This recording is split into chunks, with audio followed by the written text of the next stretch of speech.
Hungary's upcoming election campaign is already heating up, and analysts warn it could soon become even dirtier.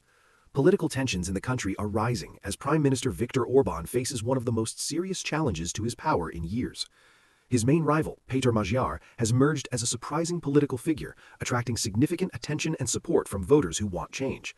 But as the campaign intensifies, so do the accusations, rumors, and potential smear tactics. In mid-February, several journalists in Hungary began receiving anonymous messages containing a mysterious image of a bedroom with a caption that read simply, "Coming soon." The message quickly spread across social media, sparking speculation that a compromising video targeting Magyar might soon be released. So far, no such video has appeared publicly.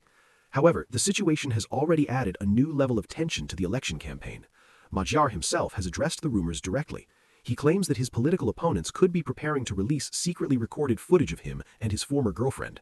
According to him, the material may have been recorded using surveillance equipment and could even be manipulated or fabricated. If true, such tactics would represent one of the most aggressive smear campaigns in Hungary's recent political history. Analysts say the stakes of this election are unusually high.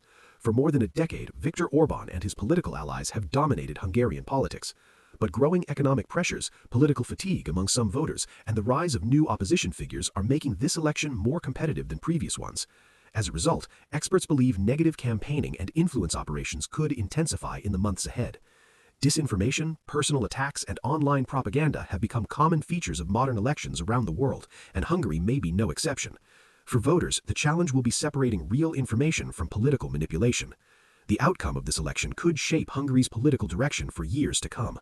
Will Orbán maintain his grip on power, or will a new political force manage to break through? For now, one thing is clear. Hungary's election campaign is only just beginning, and the political battle ahead may become even more dramatic.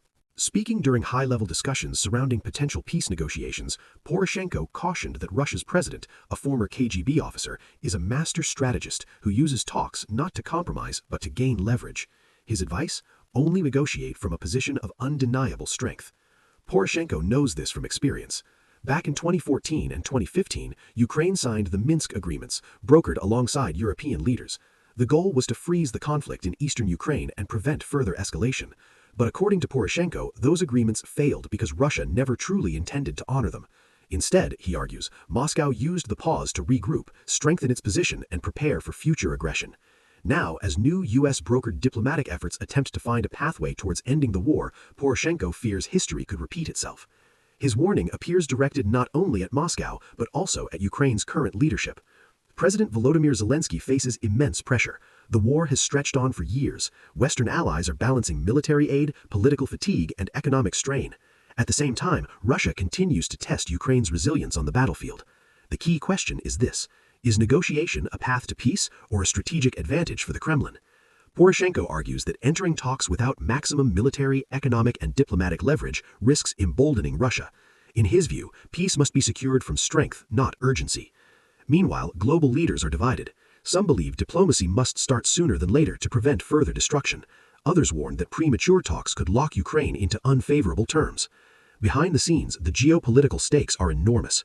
The outcome of these negotiations won't just shape Ukraine's future, it could redefine Europe's security, NATO unity, and the balance of power between Russia and the West. For Ukraine, the dilemma is existential: fight longer and risk exhaustion, or negotiate and risk concession. Poroshenko's message is clear: strength first, talks later. Whether that advice will guide the next phase of diplomacy remains to be seen. But one thing is certain: the world is watching, and the decisions made now could shape Europe for decades to come.